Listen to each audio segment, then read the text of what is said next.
without any further ado, I'd like to introduce my friend who, if you don't know, was born like our president in Hawaii. Mr. Harold B. Jones II.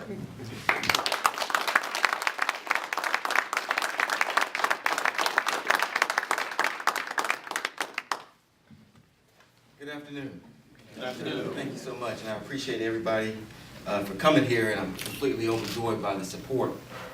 And Charles right, we would spend, I would stay up 2 or 3 in the morning working on various campaigns. Now I think about I should have been working on my campaign too. But we've been blessed with a great sheriff and also with Mr. Williams as our county commissioner for District 9. But things happen for a reason. And this position has come open, and it's a position that I have wanted and dreamed about for quite a long time. And it's the one that I feel I'm actually best suited for. I want to thank many people for coming out here today. As I look throughout the audience, I want to give a special acknowledgement to a couple of people that have been with me almost as long as my parents. One guy by the name of Daryl Belser, who's one of my best friends. 9 years old, I've known him. He drove all the way up from Orlando, Florida today to be here today, and I appreciate that. Robert Taylor, I've known since I was 7 years old. Always, both of them been there through thick and thin. I see that we have our sheriff here and Commissioner Williams, and I appreciate you being here, and also Solicitor McIntyre and Associate Judge Ben Allen. I appreciate all of you coming here today. Some of you who are in here today I've known since I was at Glen Hills High School, and we remember I learned history from a teacher by the name of John Barney. I learned mathematics from a teacher by the name of Paul Tompkins, those of you who remember him, and English from a teacher named Miss Stokes. Some of you I know from South Carolina State University, where at South Carolina State we all remember fondly being in Bethea Hall. The key thing about Bethea Hall was that there was no air conditioner in Bethea. It didn't have central air. And I was dying to stay there. Because the thing about South Carolina State was if you stayed at Bethea Hall, you were considered to be a real man. Because you didn't there with no air. I tell you what, when we were young, we were really stupid, were we not? Some of you I know from being at the solicitor's office, where I had the opportunity to meet Annette Ports, who is my administrative assistant, best administrative assistant a person could have, and Ms. McIntyre has continued to have her. Where I had PJ Campanero, who is my chief assistant, best chief assistant a person could ever have. PJ was a young lady come from Tennessee, couldn't be from 2 different places, but yet for some reason we meshed together, and I made her my chief.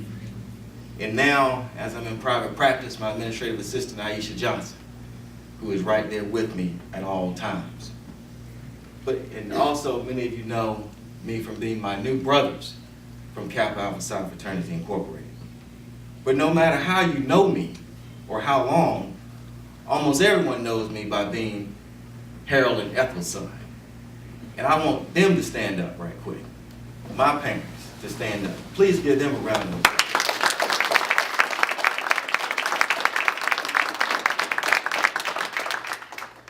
They are celebrating, not today, but they are celebrating their 50th anniversary of their 30th birthday.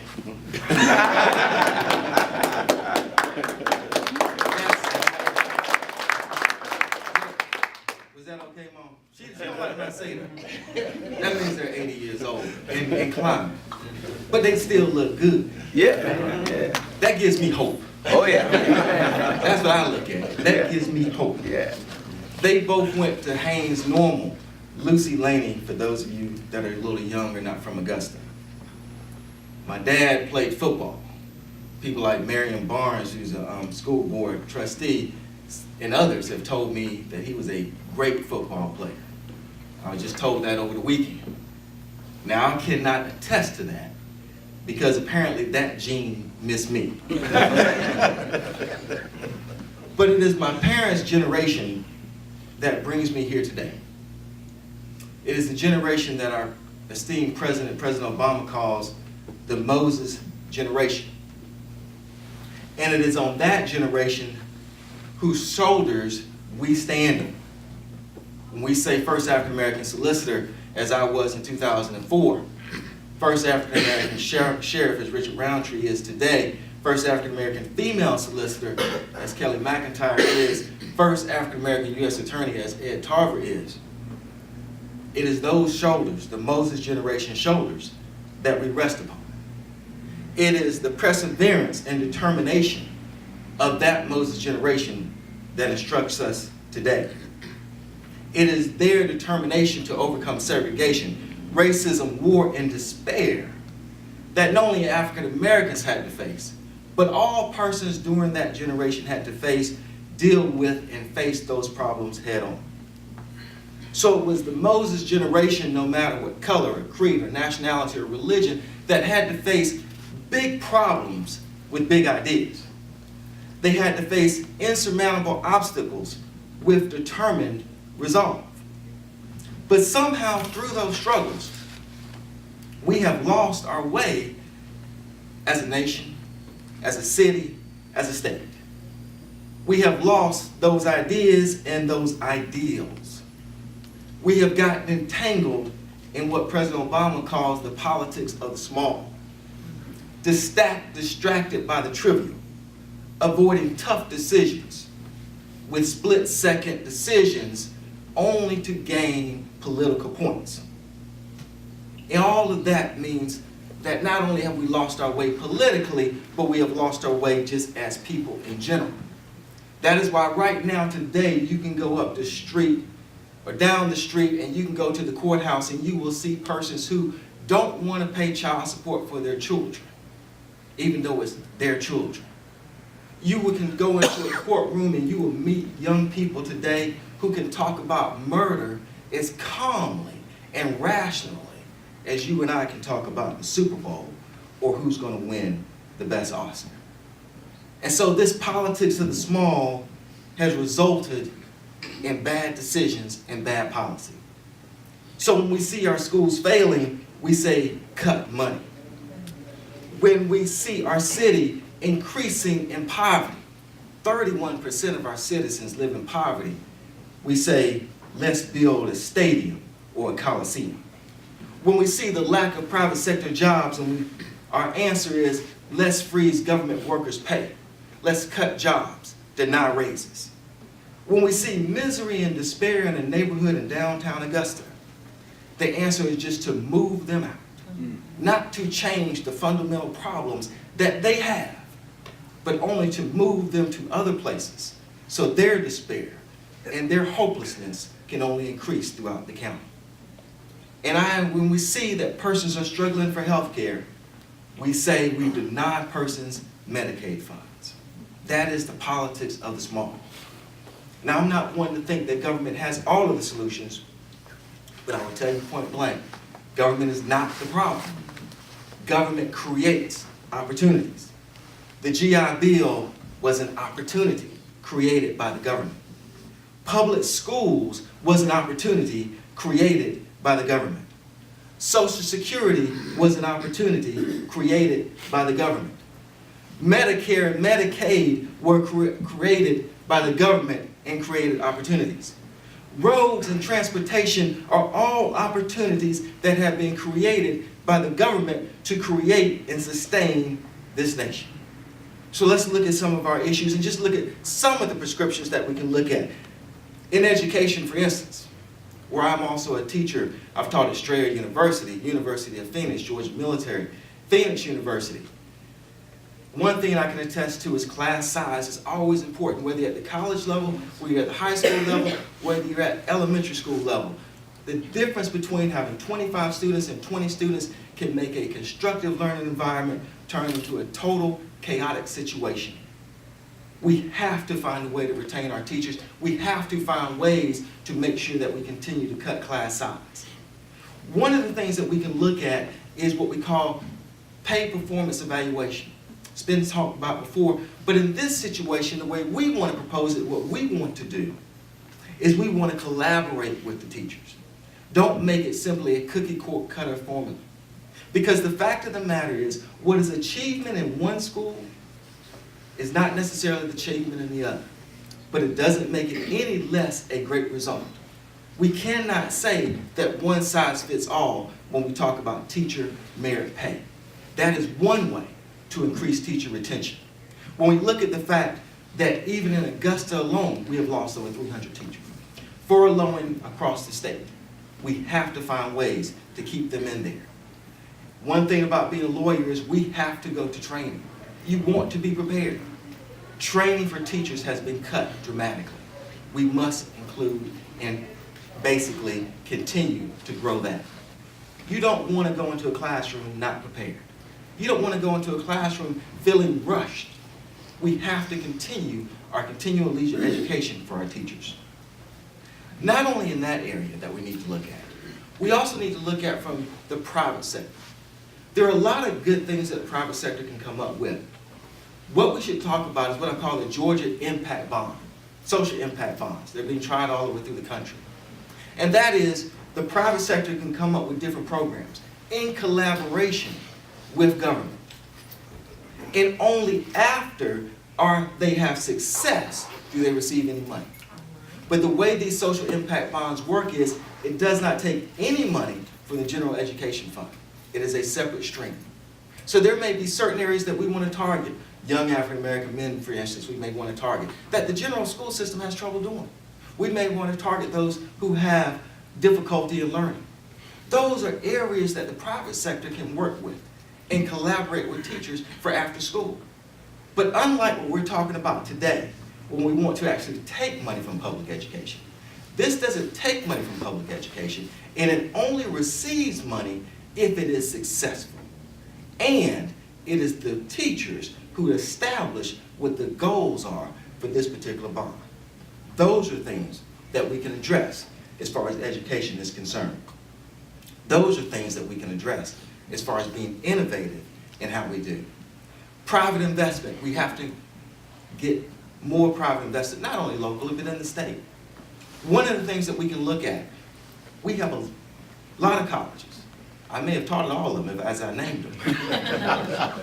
One of the things that we've had here, that we see nationally, is where persons use bridge programs between the community colleges and even now they're for-profit colleges. What they do is they look at the community colleges and for-profit colleges and they bring them in to determine how they can best be suited to help get persons educated for jobs. It happened in Kentucky. UPS was thinking about moving out. It's one of the largest employers for Kentucky. They didn't keep them there through tax credits. They kept them there because they had a plethora of community colleges. And they said, UPS, you tell us, how do we get a strong workforce? You're telling us our workforce is not working for you. And UPS, the state, and the local governments got together and they created this bridge program. We have all of our community colleges. Every time you look up, we have a now for-profit college sparking up in Augusta. That's a good thing. But what are we doing to actually get them prepared to go to work? There's no bridge there. So not only will this help the state, this is a direct impact right here for Augusta, Georgia. That is something we can do. Instead, many times we look at enterprise zones and gateway zones. Y'all remember when we wanted to stop the X mark from opening? Yes. Said it was a gateway. A gateway to what? There was nothing there then, and there's nothing there now. We have to stop looking at quick fixes on how we improve our economy and look at things that can actually develop our infrastructure, educate our population. So these are just some ideas that we can start looking at. We also, because we have a plethora of these type of colleges, not only in Augusta, but these programs will help Augusta, not only in the state, it simplifies the process for persons to transfer their credits over. One of the most infuriating things for young people when they're in these particular colleges, the credits won't transfer over. Once again, other states have shown us the way. There's a simplification process to allow these credits to transfer over. And not only that, we also should be in the business of allowing persons to use their work skills to transfer into college credits. Other states are leaving us behind as far as all these issues are concerned. These are things not just to benefit education. These are things which create jobs. These are things which create real economic development. And we have so many of these colleges and for-profits right here. So not only are these going to be things that are going to help the state, they help Augusta through direct investment. In the criminal justice system, we have to adopt a system that stops talking about locking persons up and starts looking at more alternative sentencing, use of drug courts, use of DUI courts, improve education, as we talked about, not only by decreasing class size, but using innovation and technology. Improve healthcare by at least operating within the Affordable Care Act and not against it. Curtail the use of corporate welfare. Many of us will get mad if a young lady gets food stamps to feed her child, $80 a month. But we won't say a word if we gave millions upon millions of dollars to persons to build cathedrals that don't bring any real economic development to the community. That are taxpayers' dollars. We have to stop that. And we see now where persons who have plenty of money in places like Cobb County where they're moving the stadium, they have said, that's too much. That's enough. What does that really bring to our community? We have to be the same way here, not only statewide, but locally. Now, when we talk about these innovations and moving forward, there were those who would be skeptical and say they don't believe these things can happen. But even on a broader, grander scale, they'll say that they don't believe that we can improve the lives of individuals.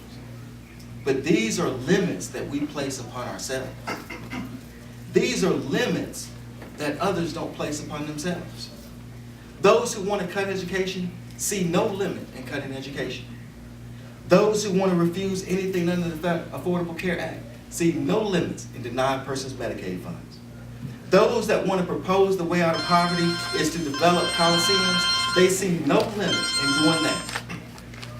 Those that believe that your dollars ought to go from one boondoggle to another, they see no limit in doing that.